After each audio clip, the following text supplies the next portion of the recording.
It's 7 p.m. Monday, May 13th, here in Seoul. Coming up on NewsCenter tonight. South Korean President Moon Jae-in, entering his third year in office, renews his pledges to bring peace to the peninsula and to improve the lives of the South Korean people. The World Food Programme officially asked South Korea to offer food aid to North Korea. The South Korean government says it will actively review assistance. Washington won't budge an inch. U.S. Secretary of State Mike Pompeo says Washington's diplomacy with Pyongyang is focused on ensuring it never again has to reopen the North Korean nuclear file. And South Korea downplays the impact of the trade war between the U.S. and China, saying Seoul has the resources to weather the storm. NewsCenter begins now.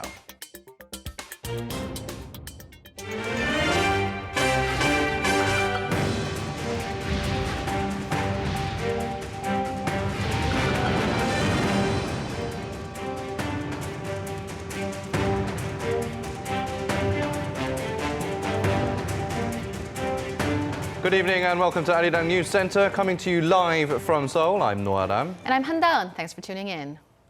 Our starting point this evening, officially entering his third year in office, President Moon says he will create an era where Korean people's lives can improve in an innovative and inclusive nation. In order to achieve ultimate peace on the Korean peninsula, the president said bipartisan cooperation is a must. Shin Se-min leading our coverage tonight. President Moon Jae-in is strengthening his flagship peace and reform drive as his administration enters its third year in office.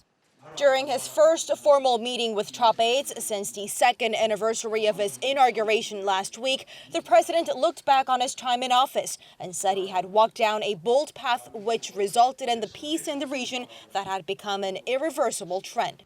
He said it would be useless if more accomplishments don't follow, referring to administrative policies as well as actual changes that should be realized by the people. 평화가 더 확고하게 정착된 나라, 일을 하고 꿈을 펼칠 기회가 보장되며 노력한 만큼 정당한 결과를 얻을 수 있는 나라, 모두가 함께 잘 사는 나라로 나아갈 것입니다. 혁신적 포용국가와 신한반도 체제를 통해 국민이 성장하는 시대를 반드시 만들어내겠습니다. The new Korean Peninsula system is based on a virtuous circle where peace leads to economic development, which leads to the strengthening of peace. The president then calls for a bipartisan campaign to establish lasting peace while expressing regret that the country's political front had not shown improvement. 세상은 크게 변하고 있지만 정치권이 과거에 머물러 있어서 매우 안타깝습니다. 분단을 정치에 이용하는 낡은 이념의 잣대는 그만 버렸으면 합니다. He said his hope is to establish peace and create the new Korean Peninsula system as a new growth engine. And the president then condemned the recent deadlock at the National Assembly over the discord of the supplementary budget bill, saying the impasse only hurts the people. In a bid to speed up administrative affairs, the presidential office again calls for a meeting of 5 political parties in the near future, during which it hopes to nail down the issues including the passage of the supplementary budget bill and the provision of food aid to North Korea. Shin Se-min, Arirang News.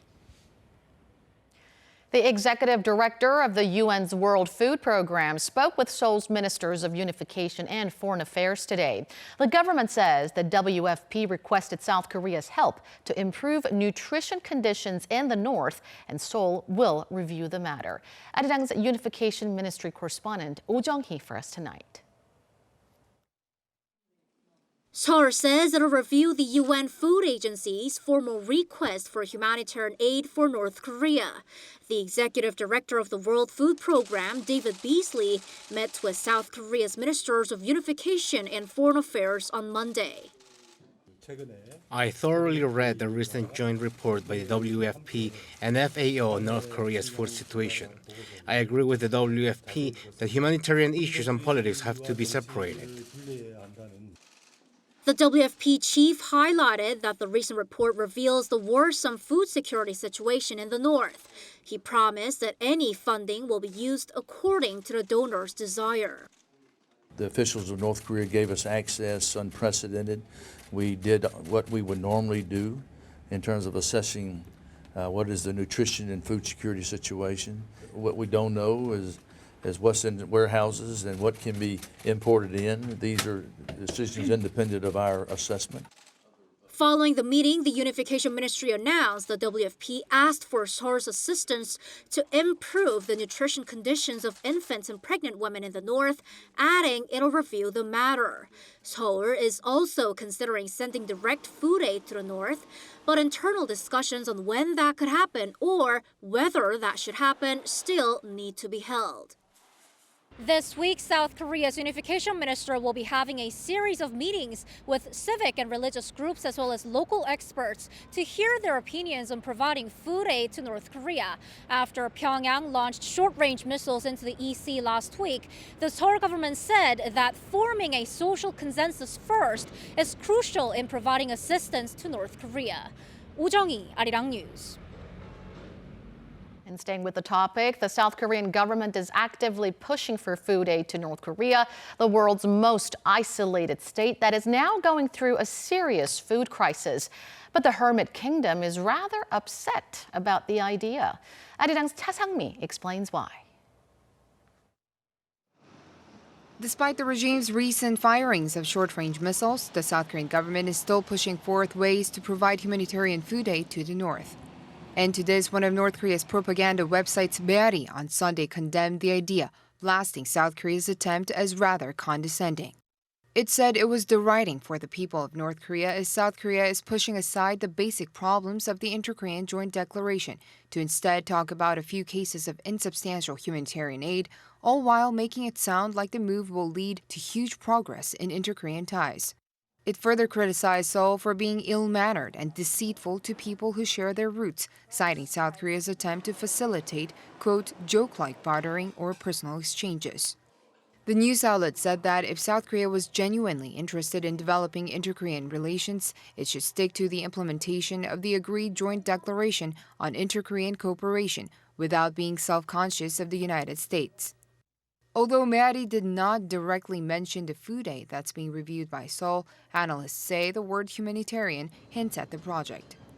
North Korea expert Dr. Shin Bum-chul says the North is putting out two different messages, expressing disgruntlement about Seoul's approach to influence denuclearization talks with humanitarian aid, and second, a message to refrain from discussion of North Korea's food shortages. It's an expression of dissatisfaction with the South Korean government that blocked public attempts to change the method of inter-Korean dialogue or denuclearization talks and publicizing the issue through humanitarian aid. Responding to the criticism, South Korea's presidential office said it will remain cool-headed and carry on with its plan to send food aid as Meari is not an outlet with public confidence, adding that the website did not directly target the food assistance for criticism. Cha Sang-mi, Arirang News. Despite the current stalemate in the denuclearization talks, Washington's top diplomat says completely denuclearizing the North once and for all is still one of the Trump administration's top goals in foreign policy. Here's our Kim Hyo-sun for more. U.S. Secretary of State Mike Pompeo has once again pledged not to follow the path of previous administrations when it comes to negotiations on North Korea's denuclearization. He explained that efforts by previous administrations failed and even led to the additional development of the regime's nuclear program.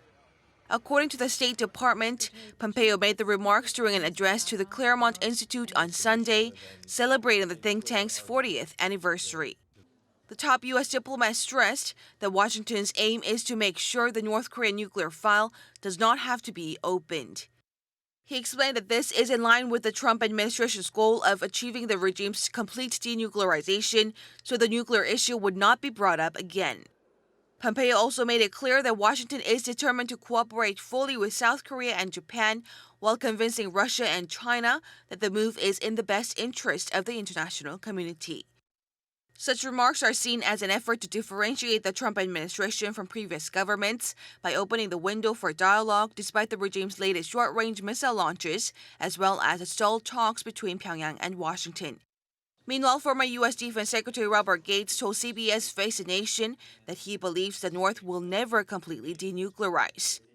During their interview, which aired on Sunday, Gates said it would be difficult to make progress in denuclearization negotiations with Pyongyang, but stressed President Trump took a, quote, bold stroke to engage in dialogue with the regime. Kim Hyo-sun, Arirang News. Seoul's defense ministry says it will continue strengthening South Korea's missile defense capabilities to better counter any kind of threat. This comes in response to concerns over whether the country can effectively defend against North Korea's short-range missile attacks. The South Korean military has been building missile defense systems for the past decade or so, centered around the Patriot system, the defense against North Korea's short-range missile threat. We will continue to beef up such missile defense capabilities aimed at effectively fending off any kind of threat.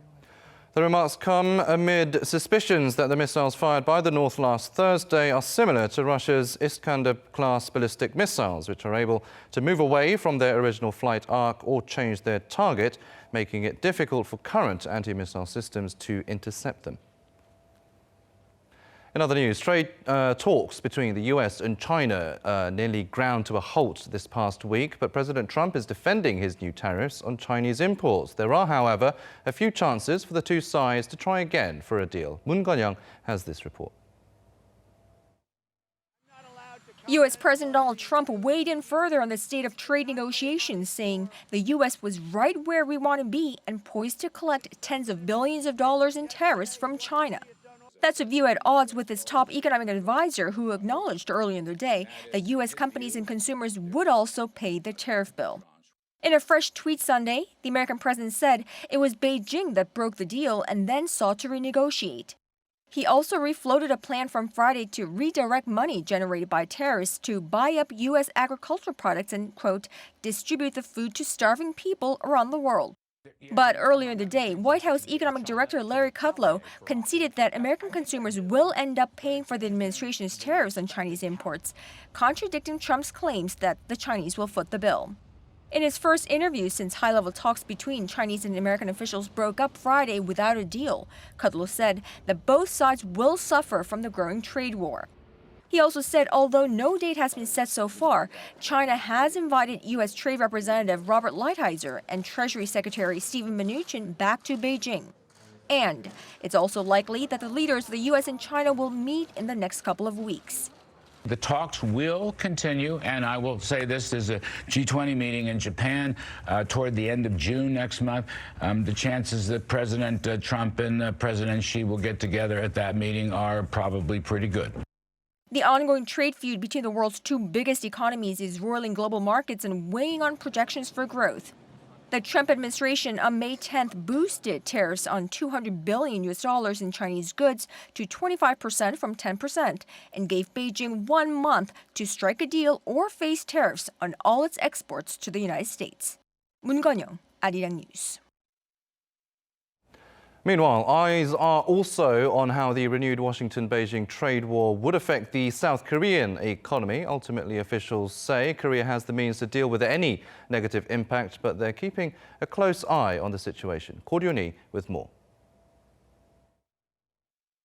The trade war between the world's biggest economies has escalated after the U.S. more than doubled tariffs on $200 billion worth of Chinese imports last Friday, after talks in Washington failed to produce a breakthrough.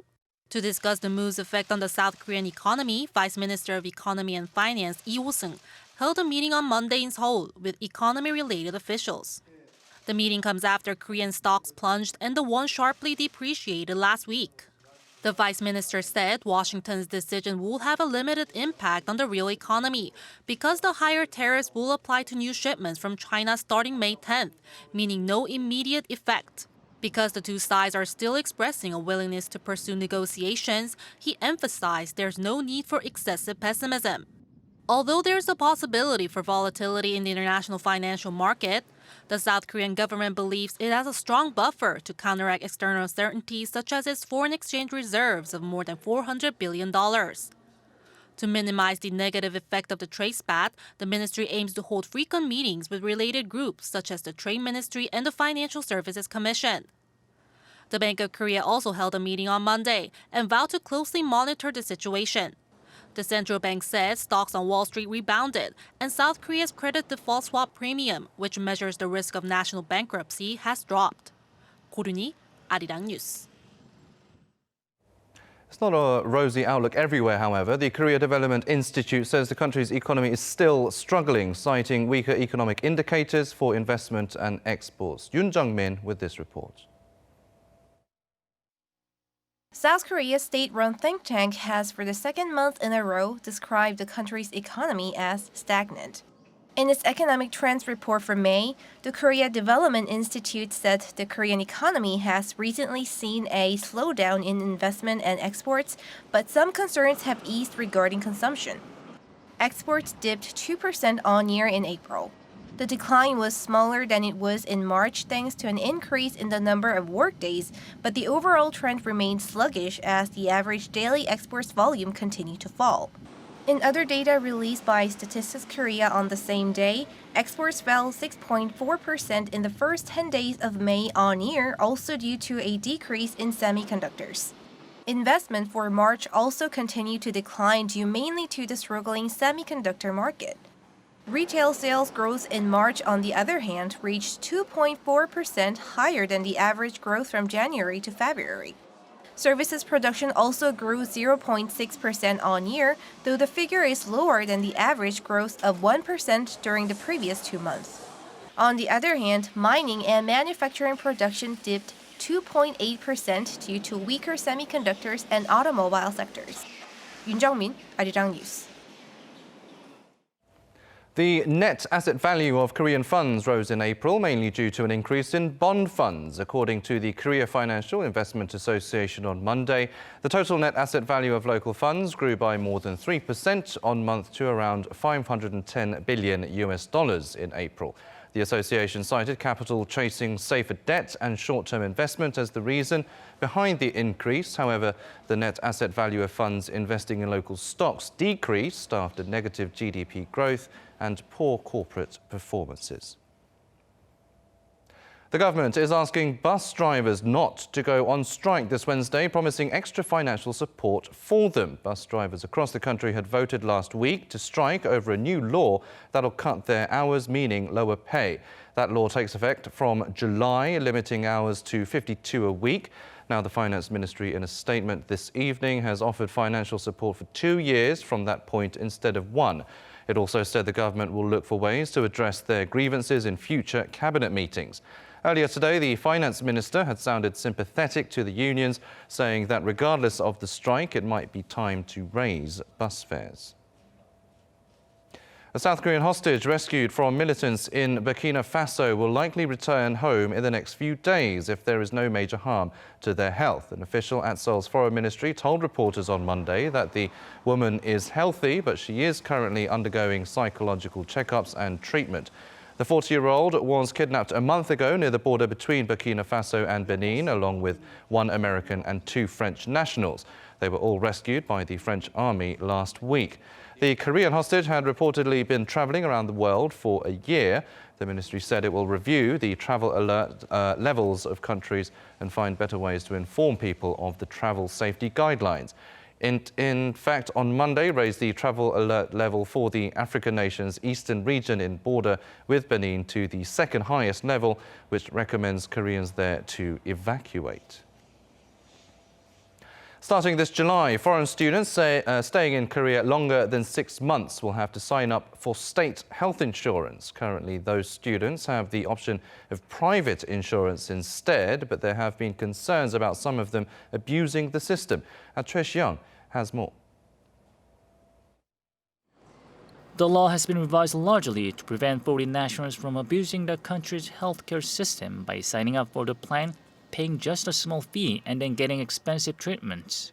Most foreign students use private health insurance that costs less than $100 a year. But starting in July, if they join the state plan, they'll have to pay about $600. State insurance does offer more coverage, but the private insurance does cover pretty much everything foreign students need. Once the revised law goes into effect in July, foreign students will have to pay slightly more than the average locals pay. And if they fail to pay the monthly fees on time, they could be put at a disadvantage when they renew or extend their visas. Foreign students in the country have mixed reactions.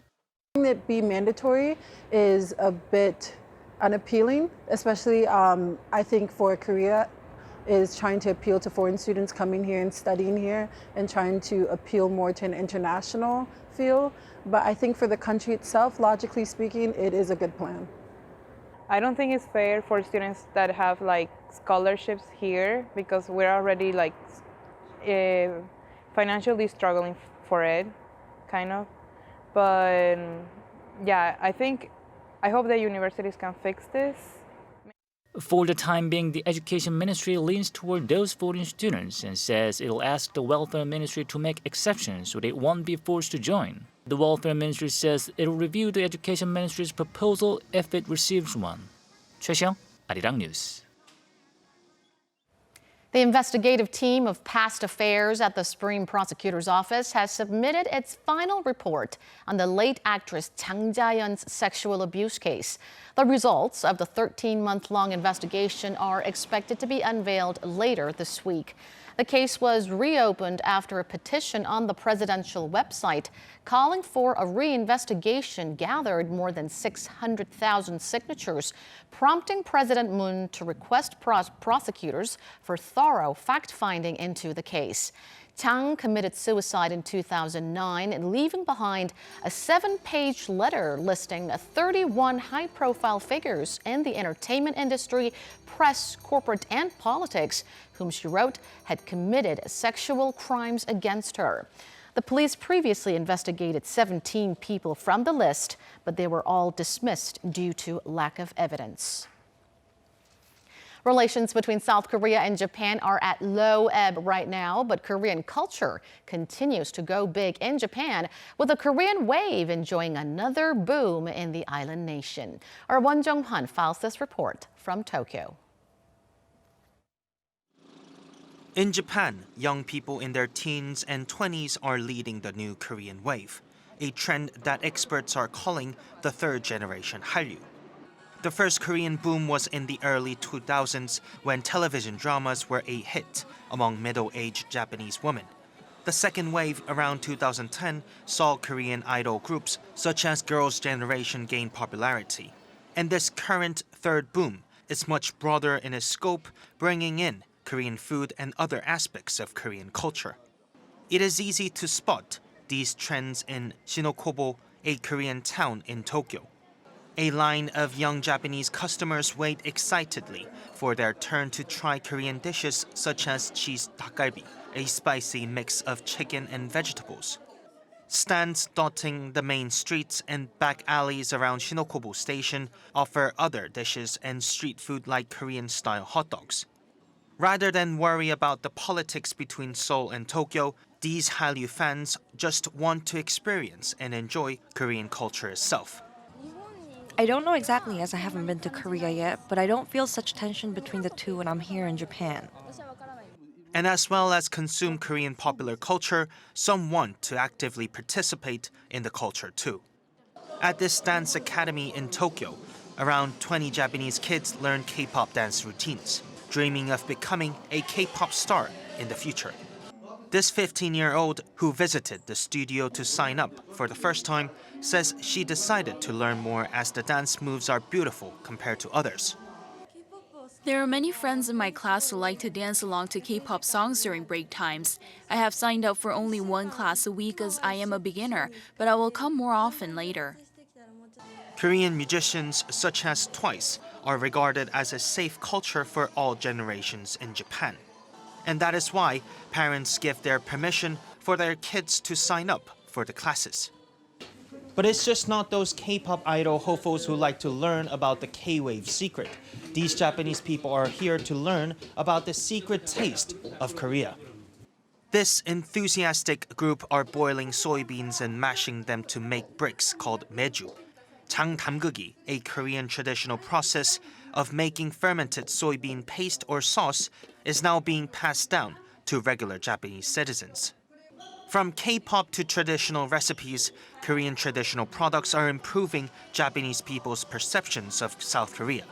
And with the latest Korean wave in Japan revolving around teens and young people, it is likely to keep gaining steam. Won Jung-hwan, Arirang News, Tokyo. South Korean virtuoso pianist Sonu Ye-kwon is back home for a nationwide recital tour.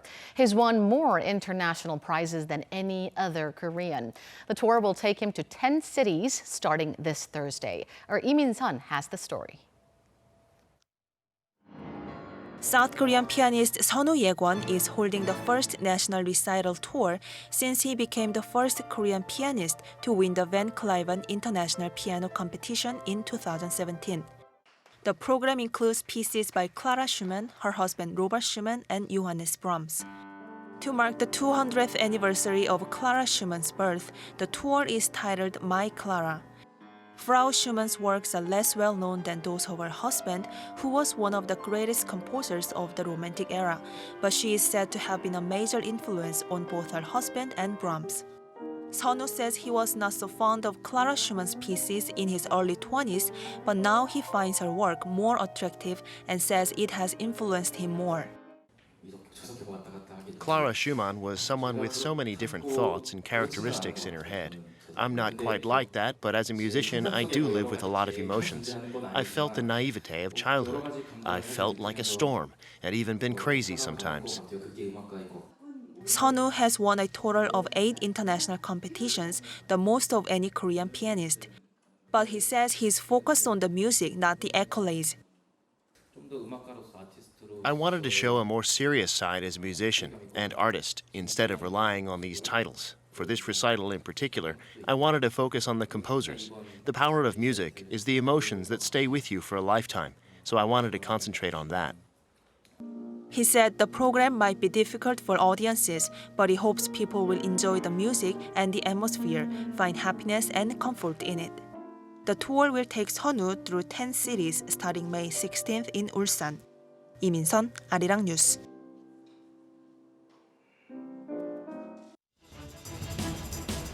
Manchester City claimed their second straight English Premier League title on Sunday after beating Brighton 4-1 in the season's final match. Son Heung-min's Tottenham Hotspur, meanwhile, finished 4th and will face off against Liverpool in the UEFA Champions League final on June 1st in Madrid. Son has also been named Tottenham's Player of the Season and awarded the Goal of the Season by Spurs fans. In Major League Baseball, South Korean pitcher Yoo Hyun-jin has picked up his 5th win of the season for the LA Dodgers. He allowed no runs over 8 innings in Sunday's home game against the Washington Nationals, helping his team to a 6-0 victory. Yoo struck out 9 and threw a career-high 116 pitches. He's now pitched 24 scoreless innings in a row.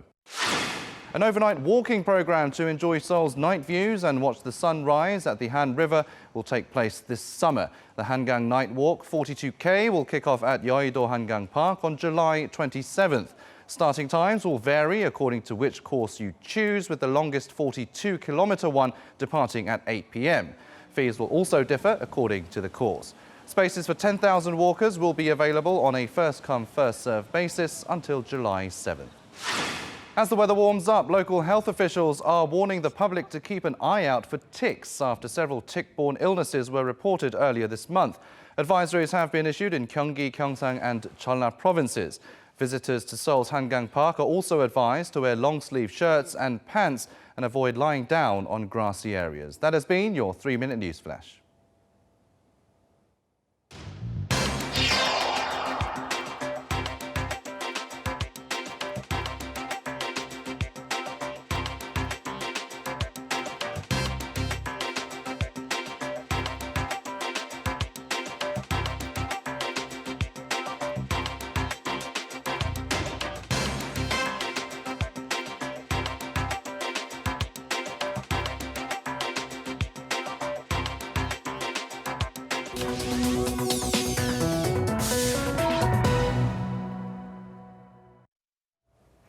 It is now time to take a look at some of the digital media content available on Arirang's social media platforms. And today, Justin from When in Korea, or Wink, checks out a traditional flea market in Seoul. Take a look.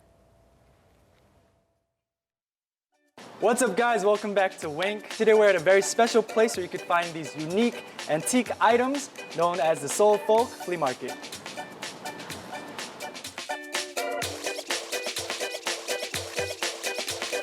오, 이거 그거 아니에요?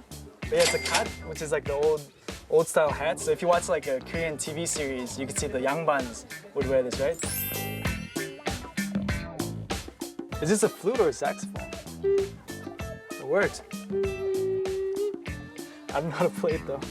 이거 put some background music for me. Pretend I'm playing. Ooh, if you look here, we have these like owls and creatures. I think it's like a little bit of religious connotations to them. 부엉이가 이 집에 있으면은 24시간 눈 뜨고 사는 짐승이다. 네. 가정도 평온하고 재물도 지켜주고 그런다 그래서 많이들 살아요. 코끼리는 지상에서 네. 제일 큰 짐승이다. 네. 갖다 놓으면 가정이 편안하고 네. 재물이 들어온대. 요거는 뭐예요? 그거는 그냥 로봇. 그럼 바이올린 요런 게 얼마 정도로 파세요? 연습용은 한 3만 원부터 3만 원. 비싼 거는 한 10억짜리가 있어요. 10억이요? 어떤 게 10억인지 알 수 있을까요? Oh wow, 이거 공고. Here's a ball. He hit it.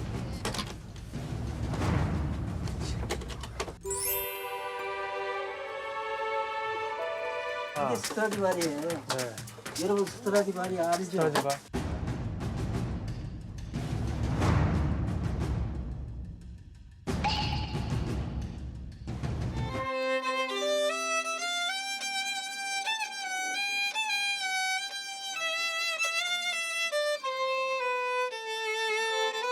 아름다운 너무 좋은데요? 노래는 감사합니다. Thank you so much. 와우. 코스도 파시는 건가요? 지금? 하는 거예요. 딱 봐도 되게 오래됐네. 옛날에 에로 배우. 아.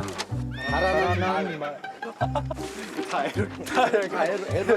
이거 사장님이 개인적으로 좋아해서 그런 건 아니죠? 아 그게 아니라. 네. 그게 아니라. 네.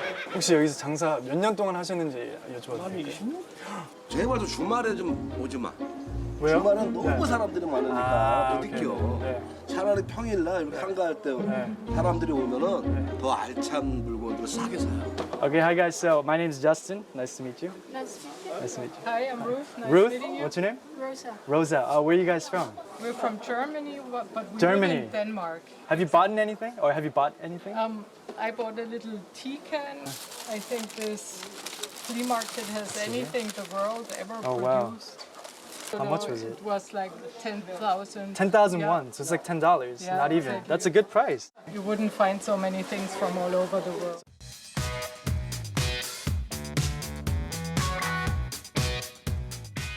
All right, guys, thanks so much for watching. And as you can see, I'm very swagged out. If you're interested in buying any of these, make sure you visit the Seoul Flea Market. I hope that you find your very own treasure.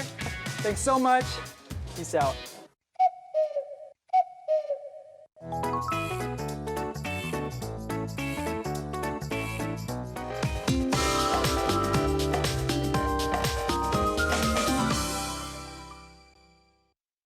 The sky here in Seoul looked as if it was going to pour rain at any moment. Yes, and I think a few drops have already started to fall, but the gloomy conditions did offer some relief from the high temperatures. Let's get the latest weather forecast from our Michelle Park, who is at the Weather Center for us. Michelle. Good evening, guys. The central region is experiencing high levels of fine dust and heavy cloud cover. Now, as you can see on the radar, rain clouds are affecting the western provinces. And the central region can expect rain up to 5 millimeters tonight, while the south coast and Jeju will have showers during the early morning hours. Now, since it's just a passing rain, the dry atmosphere will remain. Now, there will be intervals of clouds and sunshine across Northeast Asian countries, except for Tokyo, which can expect some more showers. And checking out the readings for tomorrow, the morning lows will mostly fall in the mid-teens. Now, Seoul will kick off at 14 degrees Celsius, while the southern regions will wake up to milder morning at 17 degrees. And today, Seoul can expect mercury to reach all the way up to 26 degrees under bright sunny skies. Now, while the mercury in Daegu and Gyeongju will even be higher.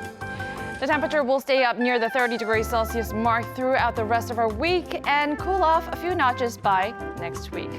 I'll leave you with the weather conditions around the world.